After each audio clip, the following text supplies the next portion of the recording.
శుక్లాం భద్రం విష్ణుం శశివర్ణం చతుర్భుజం ప్రసన్న వదనం ధ్యాయే సర్వ విఘ్నోపశాంతయే అగజానన పద్మార్గం గజానన మహాన్నిశం అనేకదంతం భక్తానం ఏకదంతం ఉపాస్మహే గురు బ్రహ్మ గురు విష్ణు గురుదేవో మహేశ్వర గురు సాక్షాత్ పరబ్రహ్మ తస్మై శ్రీ గురువే నమః.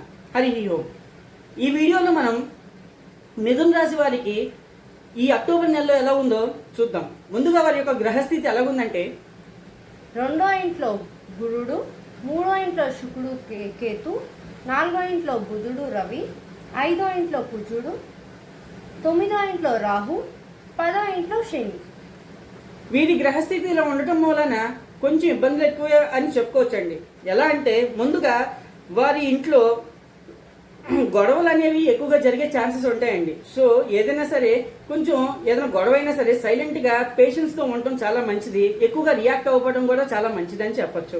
అట్లానే ప్రయాణం ఏదైతే మనం అనుకుంటామో అది త్వరగా సాగదండి. అంటే లాస్ట్ మూమెంట్ లో టికెట్ క్యాన్సిల్ అవ్వటమో, లేకపోతే అనుకున్న రైడర్ రాకపోవటమో ఇలాంటివి జరుగుతూ ఉంటే కొంచెం జాగ్రత్తగా ఉంటే సరిపోతుంది.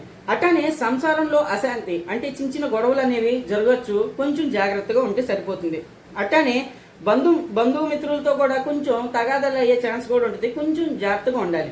సో ఇన్ని ఛాన్సెస్ ఉన్నప్పుడు ఏదైనా మనం దైవికంగా చూసుకుంటే ఈ మంత్రాలు చదవటం వలన కొంచెం వీటి నుండి అవాయిడ్ చేసే ఛాన్సెస్ అయితే ఉంటాయి. ఏంటంటే అవి ఓం భాస్కరాయ నమః, ఓం ఆంజనేయాయ నమః.